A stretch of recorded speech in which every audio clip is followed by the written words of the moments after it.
This tutorial will assist CMS conference administrators in adding vendors to the drop-down vendor list. Whenever a caseworker is entering a check request or a pledge or any other kind of assistance and is asked to enter information about the vendor, he or she is given a drop-down list to select from.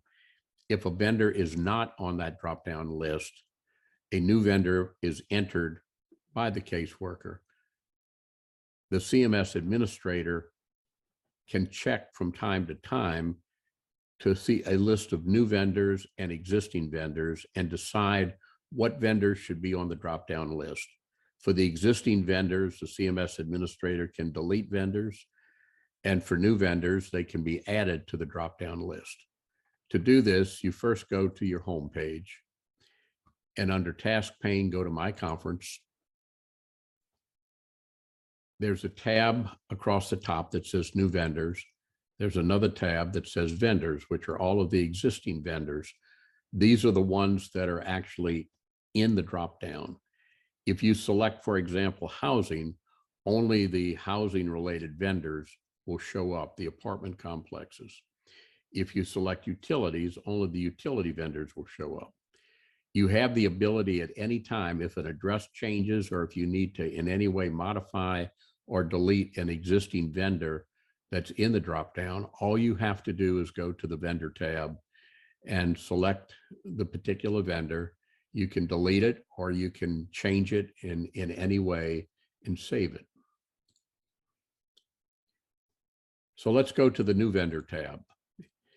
In this particular instance, a caseworker saw that Pearl at Woodlake was not part of the drop-down menu list. So they checked the small box that allowed them to enter new vendor information. You now have the option to open this. So you click on it. You see the information that has been put in by the caseworker. You have beneath it the list of existing vendors, and you can check to see if that vendor has already been entered, and you see that it is not. So you are now given the option to either add it as is or to add and edit. For example, if you see that the phone number is wrong or the address is wrong, you can add and edit. And what makes sense is to do a quick Google search just to make sure that the address is correct, because this is the address where checks will be written and delivered. So it's important to have it correctly entered. Once all the information is entered correctly, you select Save.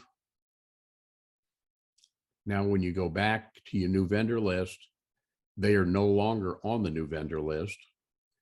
If you go to your vendor list and you scroll down, you'll see that they have been added. And again, at any point in time, if you need to change the information, just simply click on it, make the changes, and select Save. I hope this has been helpful to you.